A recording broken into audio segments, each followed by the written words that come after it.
नमस्कार, स्वागत करतो तुमचं स्वराज्य ज्ञान प्रबोधिनीच्या यूट्यूब पेजवर. आज जो या लेक्चरचा विषय घेतलेला आहे खऱ्या अर्थानं करंटचा विषय आहे. करंटचा विषय म्हणजे तो आपल्या महाराष्ट्रामध्ये सध्याच्या परिस्थितीमध्ये सुरू आहे आणि याच्यापूर्वी विविध राज्यामध्ये सुरू होता. तो म्हणजे पक्षांतर करण्याचा विषय. आता आपण पाहून राहिलो महाराष्ट्राची राजकीय परिस्थिती कोणत्या दिशेनं बदलत चालली.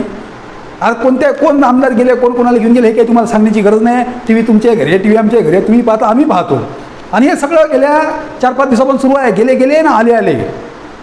गुजरातले गेले, तिथून इकडं गेले, तिथून तिकडं गेले, सरकार धोक्यात आलं, राजीनामा दिला, वर्षा बंगला सोडला, इकडे गेले तिकडे गेले. हे सगळे ज्या गोष्टी कानावर पडून राहिल्या, याच्यामध्ये सरकार जाण्याची परिस्थिती कोणत्या अवस्थेमध्ये निर्माण होते, त्यासाठी काय परिस्थिती कारणीभूत ठरते आणि त्या परिस्थितीमध्ये कोणते कायदे लागू होते, ह्या सगळ्या गोष्टीचा सांगोपांग आढावा आपण आजच्या व्हिडिओच्या निमित्तानं घेणार आहे. त्या निमित्तानं जनसामान्य लोकांना त्या गोष्टी समजल्या पाहिजे, विशेषतः विद्यार्थ्यांनी समजल्या पाहिजे.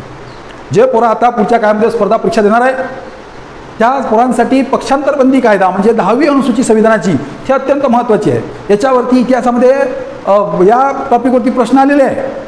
पक्षांतरबंदीच्या संदर्भामध्ये, जोड्या जुळवाच्या संदर्भामध्ये प्रश्न आलेले आहे किंवा 10वी अनुसूची कशाशी संबंधित आहे हे एक त्या ठिकाणी प्रश्न आल्याचं आपल्याला त्या ठिकाणी दिसून येते. म्हणून पक्षांतरबंदी कायदा काय आहे किंवा पक्षांतरबंदी कायदा म्हणजेच काय हे समजून घेणंही तेवढंच आवश्यक ठरते. तर मित्र हो, तुमचा जास्त वेळ न दवडता भारतामध्ये पक्षांतरबंदी कायदा का लागू झाला, त्याचं स्वरूप काय आहे, त्याच्यामधल्या तरतुदी काय आहे, कोणत्या कारणासाठी सदस्य अपात्र ठरत असते आणि कोणत्या कारणासाठी तो अपात्र ठरण्यापासून वाचते, एकंदर अपात्रतेच्या संदर्भामध्ये ज्या काही समित्या झाल्या त्या सगळ्याचा आढावा आपण येणाऱ्या या 25-30 मिनिटांमध्ये घेणार आहे. आता पहिल्यांदा समजून घेऊ का पक्षांतरबंदी कायदा काय. आपल्या भारत देशामध्ये जबान दिले महत्त्वाचं. जबान दिली भाऊ पलटणार नाही. अजूनही बरेचसे सौदे जबानीवर चालतात आपल्याकडे. ते खेड्यापाड्यात, शहरामध्ये महानगरात ते राहिलेलं नाही आहे. मग पूर्वीचं राजकारण म्हणजे त्या काळामध्ये राजकारण असो, समाजकारण असो, कोणत्याही गोष्टी तोंडातोंडी चालायच्या. मग त्या काळामध्ये विश्वास ही एक महत्त्वाची त्या ठिकाणी गुण माणसाच्या ठिकाणी होता. परंतु भारताच्या इतिहासामध्ये एक वर्ष असं उजाडलं की ज्या वर्षामध्ये माणसाचा माणसावरचं राजकारणामधला तर विश्वास पूर्णपणे उडला, ते वर्ष होतं 1967. ह्या 1967 वर्षी झालं काय, ह्या 67 वर्षामधल्या घटनाक्रम समजून घेणं अत्यंत महत्त्वाचे आहे. 67 साली काँग्रेस पक्षाच्या 16 राज्यामध्ये, एकंदर 16 राज्यामध्ये ज्या काही विधानसभेच्या निवडणुका झाल्या त्या विधानसभेच्या निवडणुकीमध्ये काँग्रेस पक्षाचा दारुण पराभव झाला. काँग्रेस पक्ष नाकारला गेला 16 राज्यामध्ये. आणि मग राज्यामध्ये आघाड्यांचं राजकारण सुरू झालं. 2-4 छोटे मोठे पक्ष एकत्र येत गेले आणि आघाडी स्थापन त्या ठिकाणी करण्यामध्ये त्यांचं स्वारस्य वाढत होतं.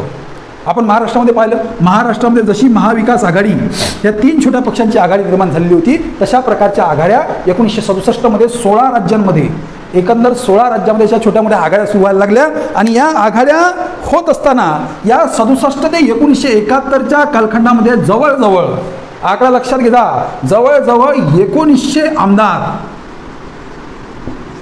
आणि 145 खासदार, म्हणजे राज्यशास्त्राच्या भाषेत बोलायला गेलं तर 1900 विधिमंडळाचे सदस्य आणि 145 संसद सदस्य यांनी पक्षांतर केलं होतं. म्हणजे आपला मूळ पक्ष सोडला आणि दुसऱ्या पक्षात गेले.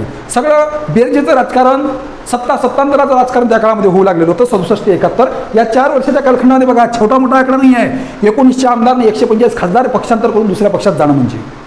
आणि याच्यामध्ये हाईट म्हणजे एक राज्य त्या ठिकाणी विशेष उल्लेखनीय ठरलं, ते राज्य म्हणजे हरियाणा राज्य.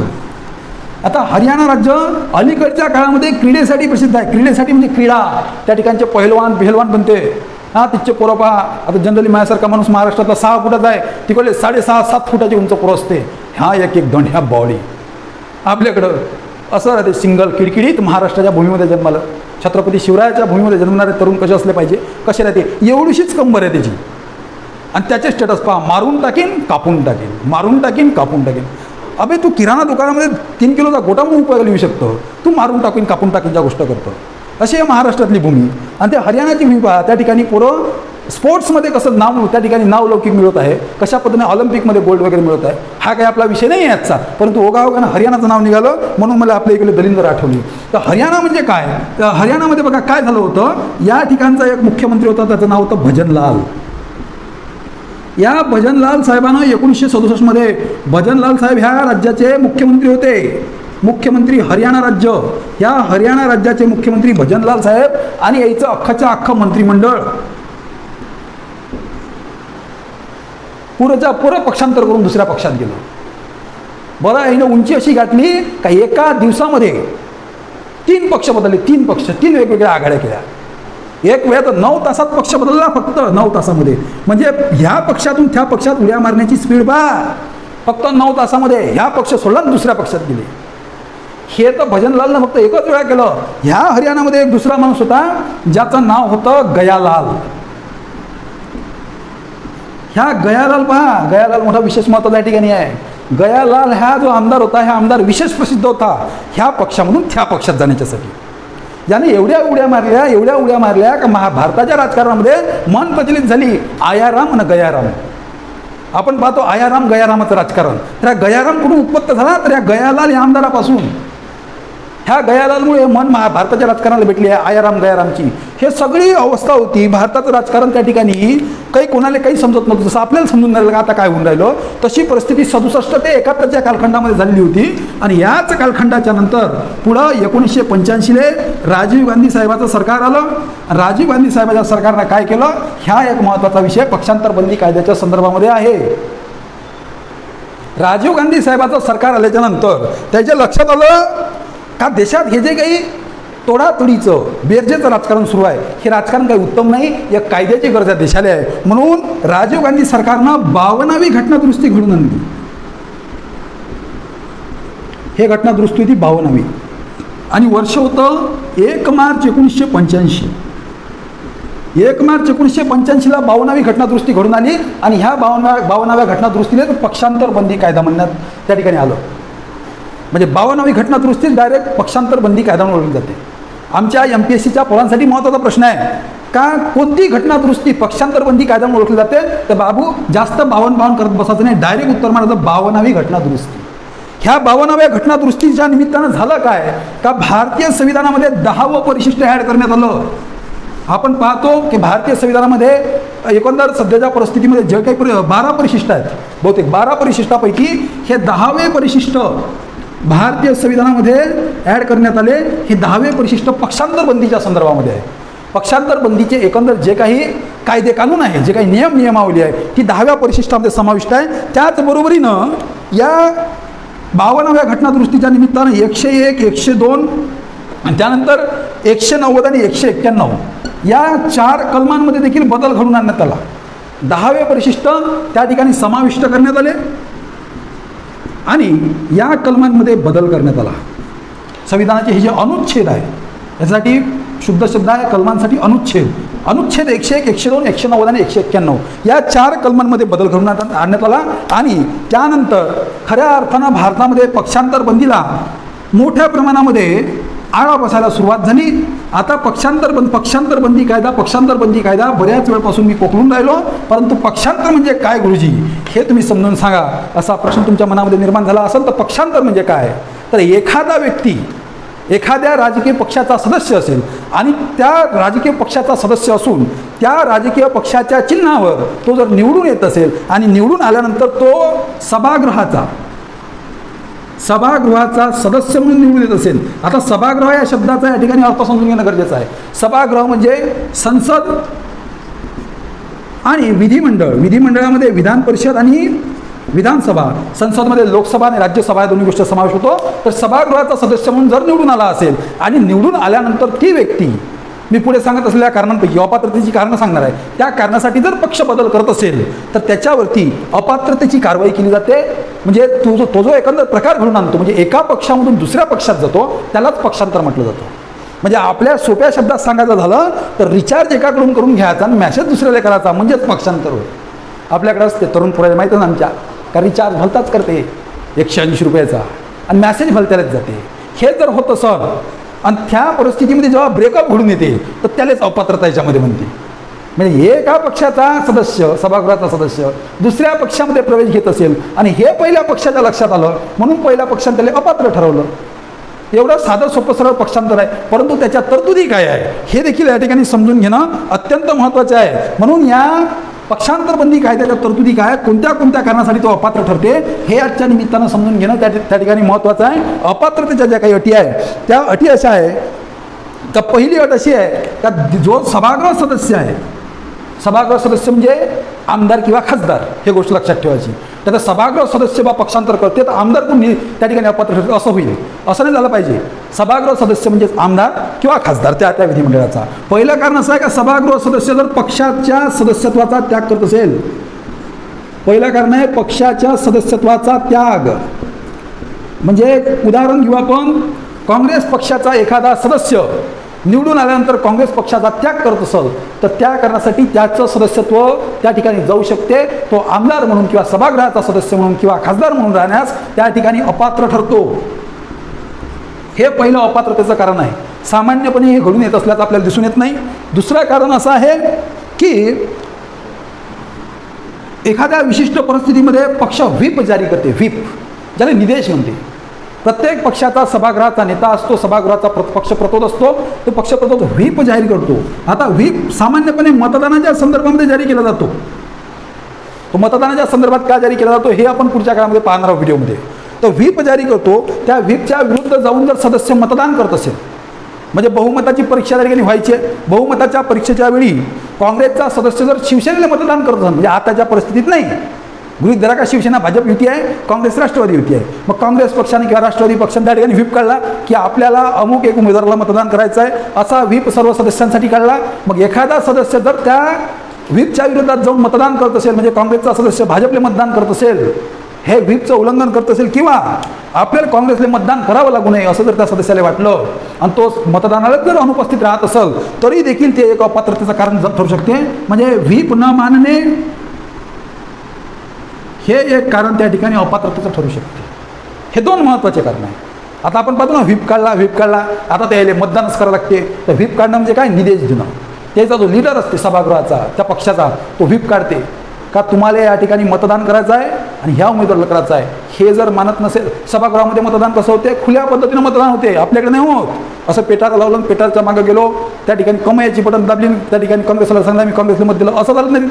तिथं कोणता उमेदवार कोणाला मतदान करून राहिला हे त्या ठिकाणी उघड दिसते. त्यामुळे व्हीप मानला का नाही मानला हे डायरेक्ट सभागृहामध्ये दिसून येते. हे एक दुसरं कारण आहे. पुन्हा तिसरं एक महत्त्वाचं कारण आहे, अपक्ष सदस्य. म्हणजे अपक्ष सदस्य म्हणजे जो कोणत्याही राजकीय पक्षाच्या चिन्हावर निवडून येत नाही, त्याला स्वतंत्र उमेदवार म्हणतात.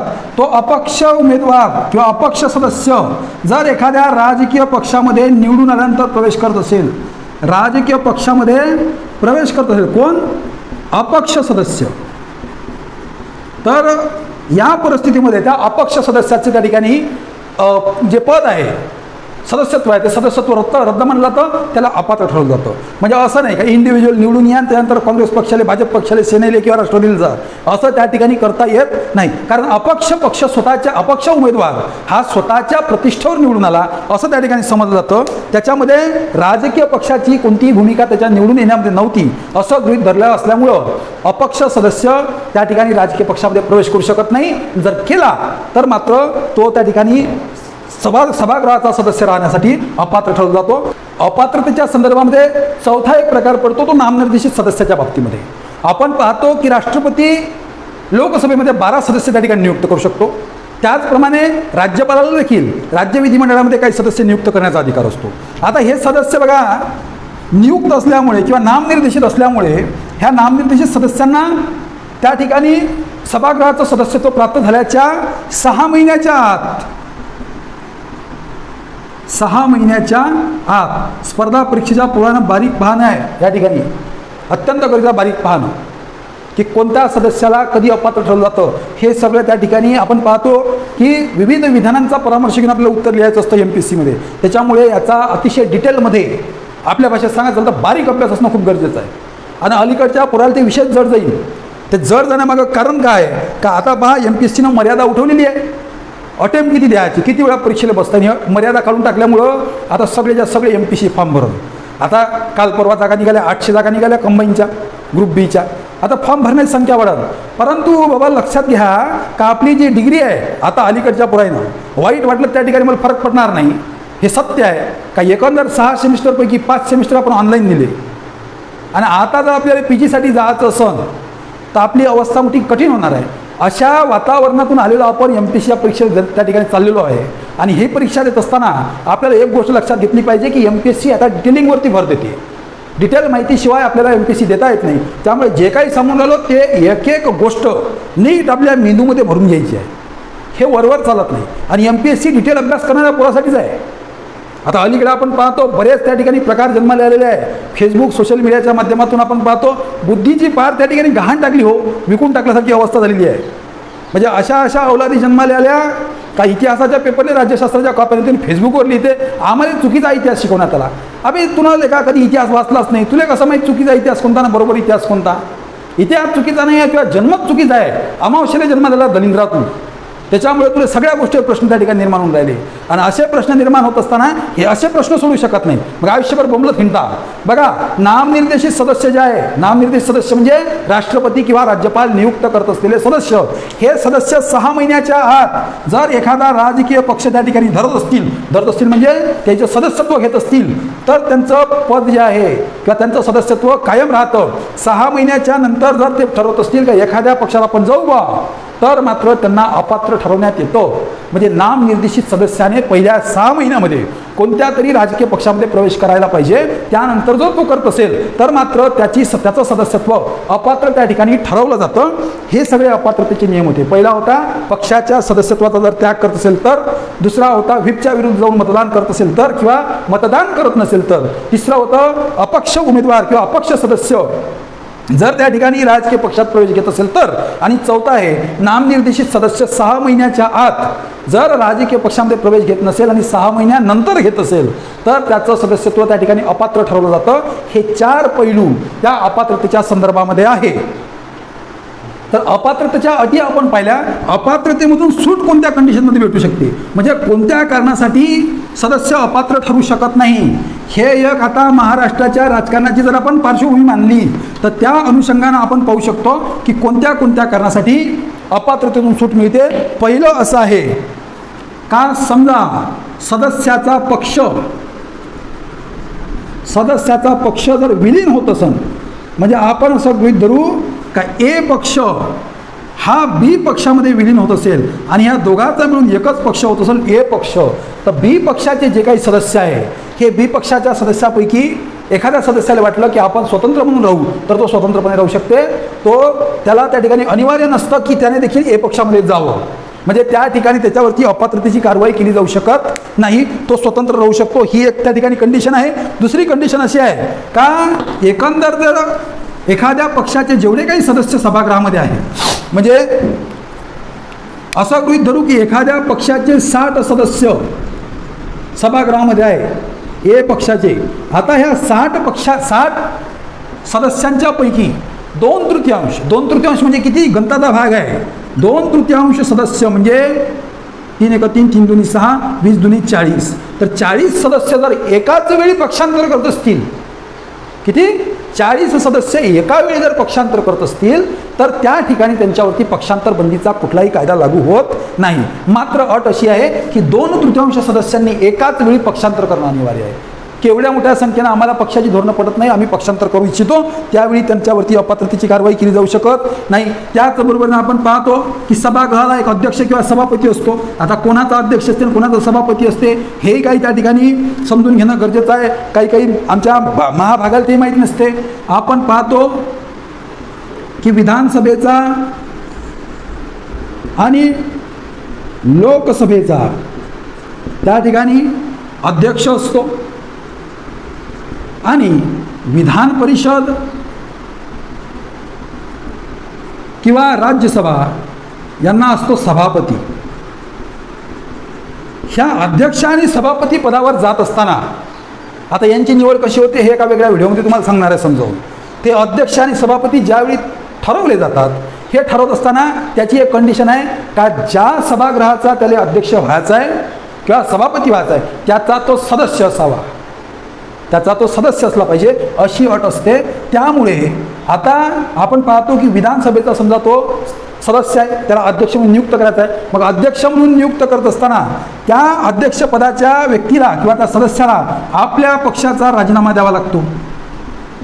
तो आपल्या पक्षाचा राजीनामा देतो. म्हणजे अध्यक्षाचं किंवा सभापतीचं पद हे निष्पक्ष असावं म्हणून त्या पदावर बसणारी व्यक्ती कोणत्याही पक्षाची त्या ठिकाणी सदस्य नसावी अशी तरतूद असल्यामुळे त्याला राजीनामा द्यावा लागतो. आता हा कार्यकाळ संपल्याच्या नंतर तो सभापती किंवा अध्यक्ष जर पुन्हा पक्ष जॉईन करत असेल तर त्याच्यावरती अपात्रतेची कारवाई केली जाऊ शकत नाही. हे 3 पैलू त्या ठिकाणी अपात्रतेच्या सुटीच्या संदर्भामध्ये आहे. मग या अपात्रतेच्या बाबतीमध्ये जो काही निर्णय आहे आपण पाहून राहिलो, अपात्र होऊन राहिले, अपात्र होते बा किंवा अपात्र होत नाही, सूट भेटते, ते अपात्र ठरवण्याचा अधिकार कोणाला आहे? समजा एखाद्या सभागृहाचा सदस्य असेल तर त्या सभागृहाचा जो अध्यक्ष किंवा सभापती असेल त्याला त्या संदर्भामध्ये निर्णय घेण्याचा अधिकार असतो. तो त्यावरती विचार विनिमय करतो आणि आपला निर्णय देतो. अध्यक्ष आणि सभापती हा अपात्रतेच्या बाबतीचा निर्णय देत असतो. त्याचा जो निर्णय आहे अध्यक्ष आणि सभापतीचा हा अपात्रतेचा निर्णय 1990 पर्यंत अंतिम मानला जात होता. त्याच्यावरती कोणत्याही पद्धतीचं आव्हान त्या ठिकाणी उभं राहत नव्हतं. मात्र 1990 मध्ये बघा एक खटला 1992 मध्ये एक खटला दाखल झाला. त्या खटल्याचं नाव होतं केहिनो होलोहोन. पहा नाव लक्षात ठेवा. असे विचित्र नावं लक्षात ठेवायला पूर्व खूप सोपं जाते. सोपे नाव विसरून जातो. केहिनो होलोहोन वर्सेस त्याचं नाव होतं झचिलू. हे कोण्या देशाचे नाव घेतलं ना सर तुम्ही? अबे हे व्यक्तीचे नाव असेल कदाचित. केहिनो होलोहोन वर्सेस झचिलो ह्या केसमध्ये ह्या खटल्याच्यानुसार अपात्रतेच्या बाबतीमध्ये जो सुरुवातीला सभापती किंवा अध्यक्षाचा निर्णय अंतिम मानला जात होता तो आता अंतिम न मानता त्याचं न्यायिक पुनर्विलोकन होणं त्या ठिकाणी शक्य मानलं गेलं. म्हणजे सभापतीच्या निर्णयाच्या संदर्भामध्ये अपात्रतेच्या निर्णयाच्या संदर्भामध्ये त्याचं न्यायिक पुनर्विलोकन होऊ शकत होतं. कशामुळे? 1992च्या खटल्याचा आधार घेऊन केहिनो होलोहोन वर्सेस झचिलू खटल्याच्या आधारावर. त्याचप्रमाणे या खटल्याच्या अनुषंगानंच याला प्रमाण मानून एखाद्या सदस्याला आपली बाजू मांडण्याचा अधिकार देखील या खटल्यानिमित्तानं प्राप्त झालेला होता. तर याप्रमाणे आपण पाहिलं की सदस्याची अपात्रता कोणत्या अटीच्याद्वारे ठरते किंवा त्याला अपात्रतेपासून कोणत्या नियमानुसार सूट मिळते किंवा अपात्रतेच्या निर्णयाविरुद्ध न्यायालयात जाता येते की नाही जात आणि जाता येते तर कोणत्या आधारावर जाता येते हे आपण पाहिलं. आणि एकंदर आपण आतापर्यंत पाहत असताना 52व्या घटनादुरुस्तीचा आधार घेऊन पाहत होतो. या पक्षांतर बंदीच्या संदर्भामध्ये एक दुसरी घटनादुरुस्ती झाली. ती घटनादुरुस्ती होती 2003 साली झालेली 91वी घटनादुरुस्ती.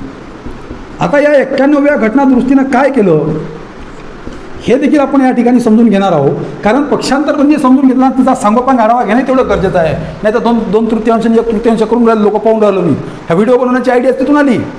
का रे बा किती गेले म्हणजे सरकार पडन तर तुला फायदा होईल का मला फायदा होईल हे त्या ठिकाणी समाजात लोक करून राहिले होते. मला आयडिया आली का म्हटलं अशा पद्धतीचे बरेचसे लोक आहेत त्याच्यापर्यंत हा व्हिडिओ जाणं गरजेचं आहे, अशी माहिती जाणं गरजेचं आहे. म्हणून त्या ठिकाणी हा व्हिडिओ करायला घेतला. तर असं ठरवलं का याच्यामध्ये पूर्ण डिटेल म्हणजे आमच्या स्पर्धा परीक्षा पुराला त्या ठिकाणी भेटलं पाहिजे. 91वी घटनादुरुस्ती 2003 साली झाली. ही घटनादुरुस्ती होती विशेषतः मंत्रिमंडळाचा आकार ठरवण्यासाठी की एकंदर जो काही सभागृहाचा आकार आहे त्याच्या किमान 15% त्या ठिकाणी म्हणजे 15%पेक्षा जास्त मंत्र्यांची संख्या नसावी आणि राज्य विधिमंडळाच्या बाबतीत असेल तर 15%पेक्षा जास्त आणि 12पेक्षा कमी असू नये अशी त्या ठिकाणी तरतूद होती. तो काही भाग आपण या ठिकाणी पाहणार नाही. आपल्यासाठी महत्त्वाचा आहे पक्षांतरबंदी कायदा. तर पक्षांतरबंदी कायद्याच्या अनुषंगाने त्या ठिकाणी काय तरतुदी त्या कायद्यामध्ये करण्यात आलेल्या होत्या हे आपण पाहणार आहोत. तर पहा या कायद्यामध्ये नव्याने ॲड करण्यात आलं की पक्षांतरबंदी कायद्यामुळे अपात्र ठरणारा सदस्य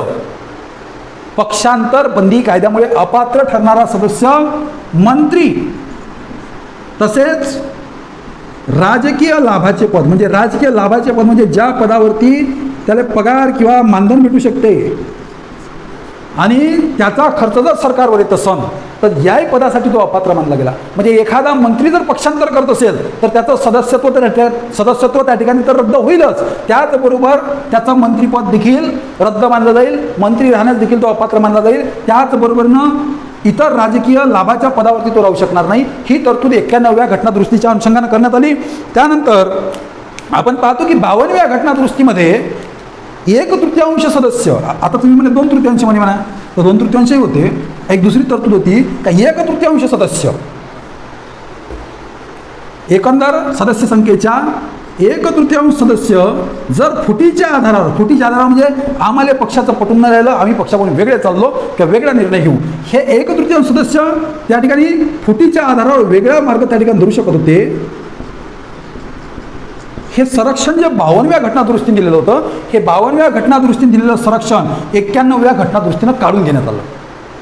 म्हणजे आता 2/3पेक्षा जास्त असेल तरच पक्षांतर बंदी कायद्याच्या अनुषंगानं त्याच्यावरती ह्या अपात्रता त्या ठिकाणी लादली जाऊ शकत नाही. 2/3पेक्षा कमी सदस्य असेल तर कोणत्याही कंडिशनमध्ये त्याला अपात्र ठरवण्याचा अधिकार त्या ठिकाणी त्या सभागृहाच्या अध्यक्षाला किंवा सभापतीला आहे. तर अपात्रतेच्या संदर्भामध्ये आपण पाहिलं की हे 2 महत्त्वाचे टॉपिक किंवा 2 महत्त्वाचे पॉईंट 91व्या घटनादुरुस्तीच्या अनुषंगानं होते. 52वी घटनादुरुस्ती आपण समजून घेतली. पुढील भाग स्पर्धा परीक्षेच्या पुराव्याच्या संदर्भात विशेष महत्त्वाचा आहे की अपात्रतेच्या संदर्भामध्ये सभागृहाच्या सदस्याच्या अपात्रतेच्या संदर्भामध्ये काही समित्या होत्या, 2-3 समित्या होत्या. त्या समित्या सांगतो आणि आजची कीर्तन सेवा या ठिकाणी थांबवतो. परंतु पोरहो, पुढच्या काळामध्ये 800 जागा जवळपास वर्ग बच्या भरण्यात येणार आहे. त्यामुळे सध्या अफेअर बाजूला ठेवून करंट अफेअरकडे लक्ष द्या. म्हणजे जे अफेअर सुरू आहे ना आपलं, मी तुला चाहतो तुमले चाहतं का, हे अफेअर बाजूला ठेवायचं आहे, करंट अफेअर वाचायचं आहे. चॅट हिस्टरी वाचायची सोडून हिस्ट्री वाचायची आहे. आणि तिच्या गावच्या गल्ल्याचा मॅप पाहण्यापेक्षा भूगोलाचा मॅप पाहणं गरजेचं आहे. का कोकणात कोणती नदी कुठून उगवते आणि कुठं जाते, कोकणाची लांबी काय आहे, महाराष्ट्र पठार कायले म्हणते, शंभू महादेव पठार, शंभू महादेव डोंगररांगा कायले म्हणते कळसुबाईचं शिखर ना कायले म्हणते सालेरचं शिखर, हे समजून घेणं गरजेचं आहे. राज्यशास्त्र समजणं गरजेचं आहे, विज्ञान समजणं गरजेचं आहे. आता जर ते बाजूला ठेवा, 2-3 महिने हाताखाली राहिलेले आहे. येणाऱ्या कंबाईनमध्ये तुमचा नंबर लागला पाहिजे म्हणजे लागला पाहिजे. ह्या निर्धार या ठिकाणी आज बाळगा. या समित्या अपात्रतेच्या संदर्भातल्या सांगत होतो. तर पहिली समिती होती दिनेश गोस्वामी निवडणूक सुधारणा समिती. दिनेश गोस्वामी निवडणूक सुधारणा समिती. का हो म्हणा हिचं वर्ष, अबे जोड्या येऊ शकते, जोड्या जुळण्यासाठी येऊ शकते. 1990 समिती आलेली होती. 1990 आलेली हे दिनेश गोस्वामी समिती. हिनं काय सांगितलं का अपात्रता कोण्या आधारावर ठरवावं. तर पहिला आधार सांगितला, जर सदस्य राजकीय पक्षाचं सदस्यत्व त्यागत असेल म्हणजे सोडत असेल किंवा व्हीपच्या विरुद्ध जात असेल. म्हणजे 52च्या घटनादृष्टीने जे सांगितलं तेच दिनेश गोस्वामी समितीनं त्या ठिकाणी अपात्रतेच्या संदर्भात सांगितलं आहे. त्याच्यामुळे याच्या विशेष तरतुदी लक्षात ठेवणं काही कठीण नाही. वर्ष लक्षात ठेवा 1990. त्यानंतर 1999ला कायदा आयोगाला दुसरा म्हणजे दुसऱ्या क्रमांकाचा बघा समिती पाहतो, दुसरा कायदा आयोग नव्हे, कायदा आयोगाला 1999 ह्या 1999च्या कायदा आयोगानं काय सांगितलं का मतदानाच्या पूर्वी ज्या काही आघाड्या केल्या जातात त्यांना पक्षांतर बंदी कायद्याच्या अनुषंगाने त्यांना पक्ष मानावं. म्हणजे मतदानपूर्व आघाडी म्हणजे काय का कोणत्याही राजकीय पक्षाला जर बहुमत मिळत नसेल तर मग ते सत्ता स्थापनेसाठी आघाडी निर्माण करतात. मग हे आघाडी जर जेव्हा निर्माण होते तर पुढील काळासाठी त्या आघाड्यांना पक्ष मानावं. म्हणजे सध्या जे 40 त्या ठिकाणी आमदार आपण पाहतो, जो काय आकड्यावर मला माहीत नाही, ते सध्या गेलेले समजा सेनेचे जर समजा 40 गेले तर सेनेच्या हिशोबाने ते 2/3 वर गेलेले आहे. मात्र मतदानपूर्व जी आघाडी त्यांची त्या ठिकाणी झालेली आहे, तर मतदानपूर्व आघाड्याच्या अनुषंगाने जर आपण पाहिलं तर ते 40 आमदार त्या ठिकाणी होऊ शकत, म्हणजे 2/3 एवढी संख्या त्यांची होऊ शकत नाही. हा एक महत्त्वाचा टॉपिक या कायदा आयोगाच्या संदर्भाने पाहू शकतो. पुन्हा व्हीप काढत असताना एखाद्या राजकीय पक्षाला जेव्हा व्हीप काढायचा आहे तर व्हीप फक्त एका कंडिशनमध्ये काढावा असं त्यांनी सांगितलं आहे कायदा आयोगाने, की जेव्हा सरकारला धोका आहे असं त्यांना वाटू लागेल तेव्हाच त्यांनी व्हीप काढावा, अन्यथा सदान कदा व्हीप काढत बसू नये असं या कायदा आयोगाने सांगितलं. शेवटी बघा, न्यायमूर्ती MN व्यंकटचलिया नाव जरासं साऊथमधलं आहे, साऊथमधले नाव लक्षात ठेवायला जराशी कठीण असते, परंतु 2-4 वेळा वाचले तर लक्षात राहतील. घाबरून जाण्याचं कारण नाही आहे. स्पर्धा परीक्षा तेवढी कठीण नसते जेवढी तुम्हाला त्या ठिकाणी दाखवली जाते. पांठेल्यावर बसताना देखील त्या ठिकाणी सल्ला देते का स्पर्धा परीक्षा लई कठीण असते, याच्याच 10वीमध्ये 2-3 विषय बॅक असते, तो तुम्हाला सांगते का काय पडलं आहे पोलीस भरतीमध्ये किती अभ्यास करायला लागते. मग तू पांठेल्यावर बसला आहे का, त्या पांठेल्यावर बसणारायचं, गाव राखणारायचं, गल्ल्या उडारणारायचं त्या ठिकाणी ऐकू नका. स्पर्धा परीक्षा अतिशय सोपा आणि रंजक विषय आहे. नावं लक्षात ठेवायला काही फारसं कठीण नाही आहे. आणि एकंदर जर तुम्ही आपण पाहू लागलो जे काही, हे देखील अतिशय इंटरेस्टिंग आहे. म्हणजे मला शिकवताना जेवढा इंटरेस्टिंग राहिला, मी आशा करतो का तेवढाच तुम्हाला ह्या व्हिडिओ पाहताना देखील MN व्यंकटचलिया हे न्यायमूर्ती होते, म्हणजे न्यायाधीश होते. न्यायमूर्ती MN व्यंकटचलिया यांनी यांच्या अध्यक्षतेखाली घटना पुनर्विलोकन आयोग त्या ठिकाणी स्थापन करण्यात आला होता. म्हणजे घटनेमध्ये काय काय बदल करावे बा. घटना पुनर्विलोकन आयोग स्थापन करण्यात आला होता. हा आयोग स्थापन करण्यात आल्यानंतर या आयोगाने सांगितलं की लाभाच्या पदाच्या कारणावरून जर एखाद्या सदस्याची अपात्रता ठरत असेल, लाभाचं पद म्हणजे ज्या पदावरती पगार बिगार मिळतो, सरकारच्या तिजोरीवरती त्याच्या पगाराचा भार पडतो, त्याला लाभाचं पद म्हटलं जाते. त्या लाभाच्या पदावरून जर एखादा सदस्य अपात्र ठरत असेल तर त्याच्याबाबतचा निर्णय घेण्याचा अधिकार राष्ट्रपती आणि राज्यपालाला मिळावा, असं या न्यायमूर्ती M.N. व्यंकटचलैया घटना पुनर्विलोकन आयोगाने सांगितलेलं आहे. यानंतर अपात्रतेच्या संदर्भामध्ये सांगण्यासारखं विशेष काही आजच्या व्हिडिओमध्ये उरलेलं नाही आहे. त्यामुळे हा व्हिडिओ इथं थांबवतो. परंतु थांबताना एक गोष्ट तुम्हाला पुन्हा एकदा आठवून देतो की स्वराज्य ज्ञान प्रबोधिनीच्या यूट्यूब पेजला सबस्क्राईब करा, बेल आयकॉन क्लिक करा, कारण या चॅनलवरती तुम्हाला नवनवीन व्हिडिओ पाहायला मिळतील. आणि पुढील व्हिडिओपर्यंत तुमची रजा घेतो. धन्यवाद. नमस्कार.